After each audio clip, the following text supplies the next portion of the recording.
Hello friends. ठरलं तर मग या मालिकेच्या आजच्या भागामध्ये प्रताप ऑफिसमध्ये असतो त्यावेळी तिथे अर्जुन येतो. अर्जुन प्रतापच्या वकीलपत्रावर सही घेण्यासाठी आलेला असतो, पण त्यावेळी प्रताप सही देण्यास नकार करतो. प्रताप म्हणतो की अर्जुन, माझा निर्णय झाला आहे, तू मला माझा वकील म्हणून मान्य नाहीस. इकडे घरी पूर्णाजी आणि अस्मिता जेवणासाठी आलेला असतात. त्यावेळी सायलीने स्वयंपाक बनवलेला आहे हे समजतं. पूर्णाजी म्हणतात, सायलीने बनवलेलं मी काहीही खाणार नाही, मला उपाशी राहावं लागलं तरी चालेल, असं त्या कल्पनाला सांगत असतात आणि प्लेट सरकावून टाकतात. त्यावेळी पूर्णाजीला खूप राग आलेला असतो. तेव्हा अस्मिताही म्हणते, मीही सायलीने बनवलेलं काहीही खाणार नाही. आता इकडे अर्जुन प्रतापला समजावून सांगत असतो. अर्जुन म्हणतो की डॅड, आपल्यामध्ये गैरसमज होत असतात, कधीकधी आपलं पटतही नाही. त्याचा या केसवर परिणाम होऊन देऊ शकत नाही ना आपण. आता सगळ्यात महत्त्वाचं ही केस जिंकणं आहे. तर प्रताप म्हणतो, अर्थातच हो, म्हणून माझी केस तू लढणार नाहीस. मला असा वकीलच नको आहे जो खरा गुन्हेगार शोधणारच नाही. तो एका चांगल्या आणि सभ्य गृहस्थाला गुन्हेगार सिद्ध करण्यासाठी वेळ आणि शक्ती वाया घालवेल, आणि त्याला माझी ही केस आपल्या बायकोच्या केसबरोबर नेऊन जोडायची आहे. तर अर्जुन म्हणतो, हो डॅड, कारण या दोन्ही केस इंटरकनेक्टेड आहेत, याच्याशी महिपत शिकरेचा संबंध आहे. तर प्रताप म्हणतो, अर्जुन, हे कोणी ठरवलं? हे सगळं तूच ठरवतोयस. ही केस जर मी तुला दिली तर तुझा सगळा फोकस मला निर्दोष ठरवण्यात नसेल, तो महिपत कसा दोषी आहे याकडे असेल. आणि हे कशासाठी? तर तुझ्या बायकोची इच्छा आहे म्हणून. अर्जुन, तुझं वकीलपत्र घेऊन जा.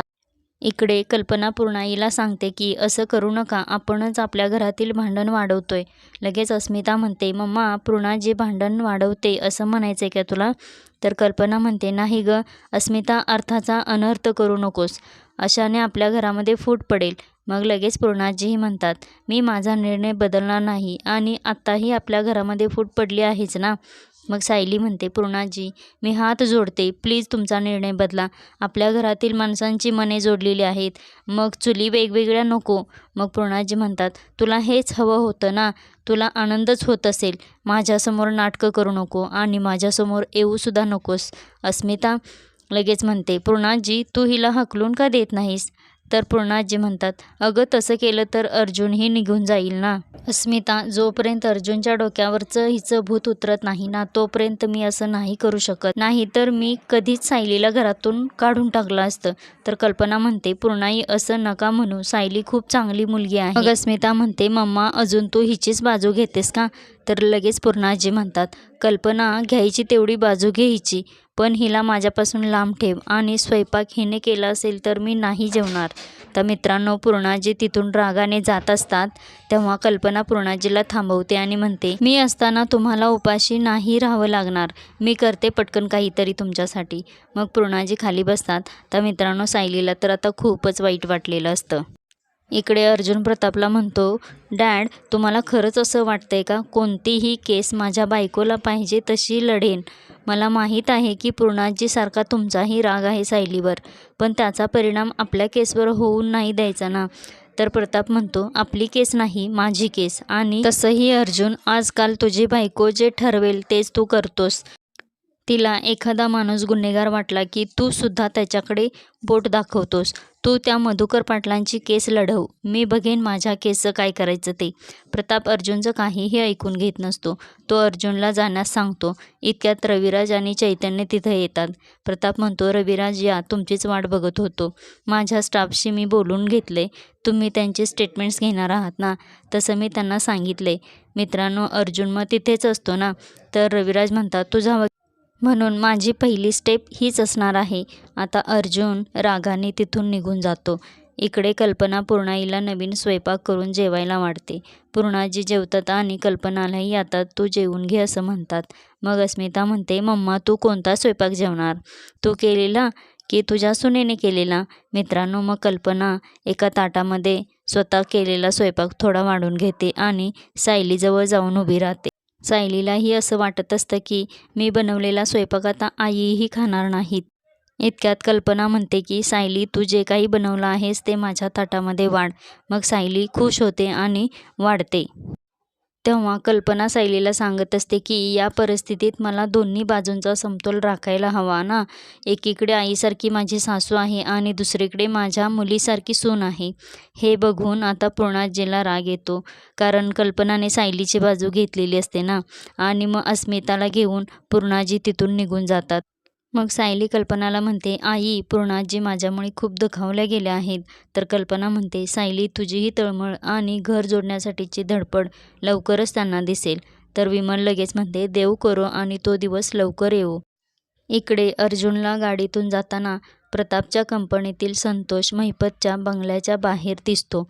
अर्जुनला संतोषला बघून प्रश्न पडतो की तो इथं महिपतच्या घराबाहेर काय करतोय. त्याला राग येतो आणि संतोषजवळ जाऊन गाडी थांबवतो. अर्जुन गाडीच्या बाहेर येतो तेव्हा संतोष म्हणतो की साहेब, मी खरंच काही केलं नाही. अर्जुन काहीही न बोलता संतोषला गाडीत बसवतो आणि निघून जातो. हे सगळं साक्षी लपून बघत असते. अर्जुन गेल्यावर साक्षी महिपतजवळ जाते आणि सांगते की आपल्या घरी आलेल्या माणसाला अर्जुनने बघितलं, चला आपण तिकडे जाऊ अण्णा. मग महिपत म्हणतो, अर्जुन काय करत होता आपल्या घराबाहेर. तर साक्षी म्हणते, मला नाही माहीत. आता चला पटकन, अर्जुनने त्या माणसाला गाडीत बसवून घेऊन गेला आहे, चला लवकर. तर महिपत म्हणतो, कुठे जायचं आहे. तर साक्षी म्हणते, अहो असं काय करताय अण्णा, अर्जुन जिथे गेलाय ना तिथंच जायला हवं. तर लगेच महिपत म्हणतो, जाऊ दे, आपल्याला काय करायचं आहे. तर साक्षी म्हणते, ठीक आहे ना अण्णा तुम्ही. अर्जुन त्याला प्रेशराईज करेल आणि मग तो संतोष खरं सांगून बसेल आणि आता आपण मग जाऊ जेलमध्ये ड्रग्स ट्रॅपिंग केसमध्ये. तर महिपत म्हणतो, बापापेक्षा जास्त शहाणी झालीस का तू, जास्त अक्कल आली काय तुला. असलं काय होत नसतं, तुला बघायचं आहे का कुठं घेऊन गेला अर्जुन, चल दाखवतो. तर साक्षी म्हणते, काय कुठे जाऊयात. तर महिपत म्हणतो, थिएटरमध्ये शहाण्या मुलीसारखं पॉपकॉर्न खायचं आणि पिक्चर बघायचा. तर मित्रांनो लगेच मग महिपती कोणाला तरी फोन करतो. इकडे प्रिया मोबाईल बघत बसलेली असते तेव्हा तिथे रविराज येतात आणि म्हणतात की अगं, तुला मी सँडीला घरी बोलवायला सांगितलं होतं, काय झालं त्याचं. तर प्रिया मग मनातल्या मनात म्हणते, याला आणखीन एक केस मिळवून दिली तरी हा असल्या चिरकुट गोष्टी लक्षात का ठेवतोय. तर रविराज प्रियाकडे बघून म्हणतात, का गं तन्वी, विसरलीस का. तर प्रिया म्हणते, नाही बाबा, मी तुमचा निरोप दिलाय सँडीला, तो कामानिमित्त मुंबईला गेलाय ना, परत यायला त्याला 4-5 दिवस लागतील. रविराज म्हणतात, ठीक आहे, मग मला त्याचा नंबर देऊन ठेव. तर प्रिया म्हणते, कशाला बाबा. तर रविराज म्हणतात, अगं कशाला काय, मला डायरेक्ट त्याच्याशी बोलता येईल ना. इतक्यात चैतन्य येतो. चैतन्य म्हणतो की सर, आपण प्रताप काकांच्या कंपनीतील लोकांचे स्टेटमेंट घेतले होते ना, ते एकत्र करून त्याचा ड्राफ्ट बनवला आहे, एकदा बघून घ्या प्लीज. मग रविराज फाईल हातामध्ये घेतात. इतक्यात त्यांना महिपतचा फोन येतो. महिपत काहीतरी सांगत असतो तेव्हा रविराजना ते ऐकून धक्का बसलेला असतो आणि हे चैतन्य आणि प्रियाही बघत असतात. आता इकडे प्रताप जठार नावाच्या कस्टमर बरोबर फोनवर बोलत असतो. तो औषधांची ऑर्डर कॅन्सल का करताय असं विचारत असतो आणि ड्रग्ज प्रकरणात मला अडकवले, ते खोटं बोलत आहेत. मी औषध कंपनीमध्ये ड्रग्ज कसं ठेवेन. तुम्हाला कोणीतरी चुकीची माहिती सांगितली मिस्टर जठार, आणि तुम्ही विश्वास कसा ठेवला. अहो, मीडिया काहीही सांगते. मग जठार फोन ठेवतात. तर प्रताप नाराज झालेला असतो. यावेळी सायली प्रतापसाठी कॉफी घेऊन आलेली असते तेव्हा प्रतापला खूप राग येतो आणि तो रागाने कल्पनाला बोलवतो आणि म्हणतो, तू मुद्दाम करतेस का हे सगळं. ही मुलगी जिथं असेल ना तिथं मला थांबायचं सुद्धा नाही. तेव्हा सायली म्हणते, बाबा, हे घर तुमचं आहे, तुम्ही निघून जाऊ नका, मीच वर जाऊन थांबते. मग सायली वर जात असते तेव्हा तिला अर्जुनचा आवाज येतो म्हणून ती थांबते. तर अर्जुनने संतोषला मारत घरी आणलेलं असतं. सगळेच अर्जुनकडे आश्चर्याने बघत असतात. आता यावेळी बघूयात अर्जुनला संतोष साथ देतोय का ते. आता मित्रांनो, उद्याच्या भागामध्ये संतोषकडून माहिती कशी काढायची याचा विचार सायली आणि अर्जुन करत असतात. अशाच मालिकेंचे एपिसोड पाहण्यासाठी चॅनलला सबस्क्राईब करा, लाईक करा.